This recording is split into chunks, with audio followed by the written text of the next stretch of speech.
Student thermodynamics chapter के अंतर्गत उष्मागति के प्रथम नियम का गणितीय रूप पढ़ने जा रहे हैं।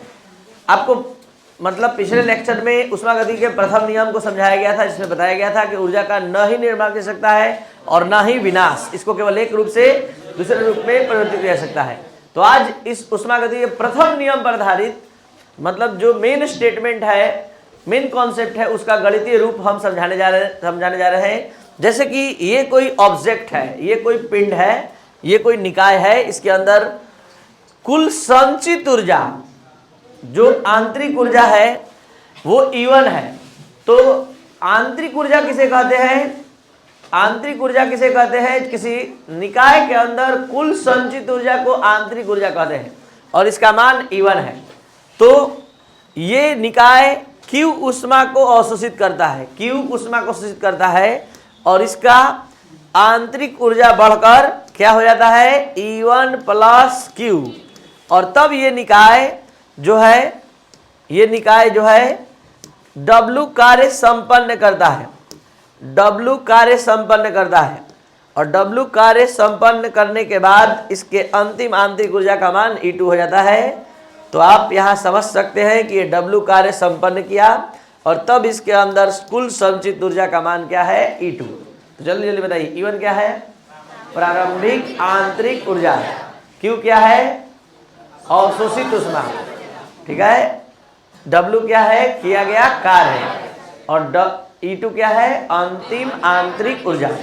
तो अगर हम उष्मागति के प्रथम नियम का अनुसरण कर रहे हैं तो ये बात तय है कि अंतिम आंतरिक ऊर्जा, क्योंकि ऊर्जा का ना ही निर्माण कर सकता है और ना ही विनाश, जब ऐसा कॉन्सेप्ट है तो जो अंतिम आंतरिक ऊर्जा होगी वो सभी के योग के क्या होगी? अगर नहीं होगी तो मतलब उष्मागति के प्रथम नियम का पालन नहीं हो रहा है। तो हमने मान लिया कि यहाँ E2 अंतिम आंतरिक ऊर्जा है और इसका जो मान है वो सभी के योग के बराबर होगा। तो E1 plus Q plus W ये पूरे के योग के बराबर E2 होना चाहिए, क्योंकि ऊर्जा संरक्षण का सिद्धांत कहता है कि energy neither be created nor destroyed, it only changes from one form to another form. ऊर्जा का न ही निर्माण कर सकता है न ही विनाश, इसको केवल एक रूप से दूसरे रूप में परिवर्तित किया जा सकता है। तो हम ये निश्चित लिख सकते हैं कि E2 बराबर E1 plus Q plus W, यही उष्मागति के प्रथम नियम का स्टेटमेंट है गणितीय रूप में। अब E1 आ गया इधर, तो E2 माइनस क्या हो गया? E1। तो जिस तरह दो वेग का अंतर डेल्टा V लिखाता है, दो समय का अंतर डेल्टा T लिखाता है, ठीक है, तो उसी तरह दो आंतरिक ऊर्जा का अंतर क्या लिखाएगा? Delta E। और ये हो गया Q, ये हो गया W। जल्दी जल्दी बताइए, डेल्टा E क्या है? आंतरिक ऊर्जा में परिवर्तन। Q क्या है? ऊष्मा और W क्या है? कार्य। अब गैसीय प्रसार के दौरान किया गया कार्य आप सभी स्टूडेंट पढ़ चुके हैं कि गैसीय प्रसार के दौरान जो किया गया कार्य होता है माइनस होता है, गैसीय संकुचन में प्लस होता है, निकाय द्वारा किया गया कार्य माइनस होता है और निकाय पर किया गया कार्य प्लस। तो यहाँ गैसीय प्रसार के दौरान किए कार्य का बात हो रहा है, तो W बराबर क्या हो जाएगा? Minus P delta. तो हम इसका मान उठाकर W के जगह रख दिए तो ये मान माइनस में है, E जाएगा इधर, तो क्या हो जाएगा? तो जरा पढ़िए, Q बराबर क्या आया? Q यही रह गया, इधर आ गया, तो इधर आ गया, तो Q बराबर क्या हो गया? Delta E plus P delta V। अब बताइए Q क्या है? निकाय द्वारा अवशोषित ऊष्मा, डेल्टा E क्या है? आंतरिक ऊर्जा और P डेल्टा V कार्य है। तो यानी इसका क्या अर्थ है? इसका अर्थ है कि कोई भी निकाय अगर Q ऊष्मा को अवशोषित करेगा तो उस Q ऊष्मा को दो जगह खर्च करेगा, पहला आंतरिक ऊर्जा को परिवर्तित करने में और दूसरा कार्य को संपन्न करने में।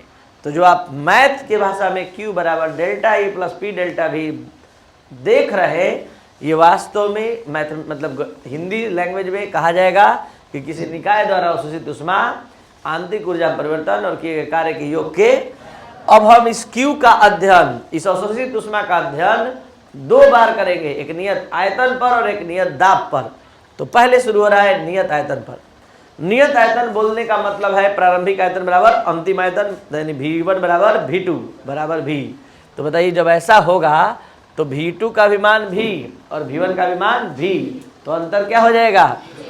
तो यहाँ पर आप जानते हैं P डेल्टा V का मान हो गया 0, तो यहाँ पर क्यू भी बराबर क्या हो गया डेल्टा ई, क्योंकि 0 से गुणा होगा पी का तो सब मान में 0 हो जाएगा। तो यहाँ पर क्यू भी बराबर डेल्टा ई का आना इस बात का प्रमाण है कि अगर नियत आयतन पर कोई निकाय ऊष्मा को अवशोषित करेगा, नियत आयतन पर ऊष्मा को अवशोषित करेगा तो वो केवल आंतरिक ऊर्जा के परिवर्तन में खर्च होगी, कार्य संपन्न करने में खर्च नहीं होगी। जबकि कार्य देख लीजिए क्या हो गया 0। अब यही नियत दाब पर अध्ययन करके दिखाते हैं, लेकिन उससे पहले देख लीजिए क्या लिखा हुआ है। नियत आयतन पर किसी तंत्र द्वारा अवशोषित ऊष्मा आंतरिक ऊर्जा के परिवर्तन के बराबर होती है। अब नियत दाब पर, तो नियत दाब पर क्या हो जाएगा जी, प्रारंभिक दाब बराबर अंतिम दाब, P1 बराबर P2 बराबर P। तो इसमें तो डेल्टा लगा नहीं है, डेल्टा लगा रहता तब न 0 होता, इजेव का तेव रह जाएगा। तो QP बराबर delta E plus P delta भी, यहाँ P का मान बदला नहीं, P का मान P रह गया। तो इसका मतलब है कि अगर नियत दाब पर कोई भी निकाय ऊष्मा को अवशोषित करेगी तो वो दो जगह उस ऊष्मा को खर्च करेगी, पहला आंतरिक ऊर्जा को परिवर्तित करने में और दूसरा कार्य को संपन्न करने में। इसी बात को यहाँ लिखा हुआ है कि नियत दाब पर निकाय द्वारा अवशोषित ऊष्मा जो होती है का मान आंतरिक ऊर्जा परिवर्तन और किए गए कार्य के योग के बराबर होती है। अब एक बार फिर से 2 मिनट में शुरू से अंत तक आप पढ़ रहे हैं ऊष्मा गति के प्रथम नियम का गणितीय रूप। यहाँ माना गया है कि माना कि किसी निकाय की प्रारंभिक आंतरिक ऊर्जा क्या है E1 और ऊष्मा अवशोषित ये Q ऊष्मा अवशोषित करता है ये निकाय, तो इसकी आंतरिक ऊर्जा बढ़कर E1 प्लस Q हो जाती है जो देख पा रहे हैं। और इस प्रक्रिया के दौरान W कार्य संपन्न होता है। तो ऊष्मा गति के प्रथम नियम के अनुसार E2 बराबर E1 plus Q plus W, यहाँ E2 माइनस E1 हो गया, डेल्टा E आ गया। अब गैसीय प्रसार के दौरान किया कार्य माइनस में होता है, माइनस P डेल्टा V का मान उठाकर रख दिए और रखने के बाद यहाँ Q बराबर माना है। ये Q का अध्ययन शुरू हुआ एक बार नियत आयतन पर और एक बार नियत दाब पर। नियत आयतन पर अध्ययन किए तो QV बराबर डेल्टा E आया और नियत दाब पर अध्ययन किए तो QP बराबर delta E plus P delta V आया। मतलब हम आपको समझाना चाहते हैं आज के क्लास में कि ऊष्मा का 2 रूप होता है, एक नियत आयतन पर और एक नियत दाब पर।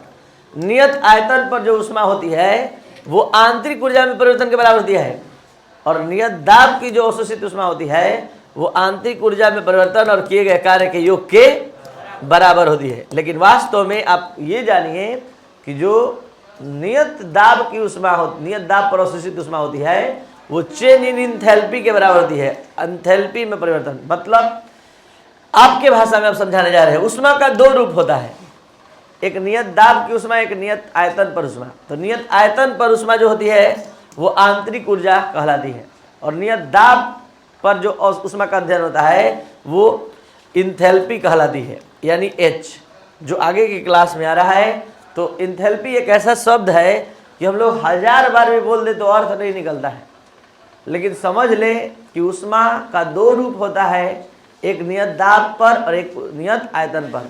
तो ऊष्मा का ही नाम बदलकर आंतरिक ऊर्जा हो जाता है और ऊष्मा का ही नाम बदलकर इंथैल्पी। तो नियत दाब की ऊष्मा को किसी निकाय के अंदर नियत दाब पर जब ऊष्मा का अध्ययन होता है तो वो हो जाता है एंथैल्पी, और उसके बाद नियत आयतन पर जब अध्ययन होता है तो क्या होता है आंतरिक ऊर्जा। तो ये था आपका आज का क्लास जिसमें आपने ऊष्मा गति के प्रथम नियम का गणितीय रूप पढ़ा। अगर आपको अच्छे से समझ में आया तो इस चैनल को शेयर और सब्सक्राइब करें। Thank you.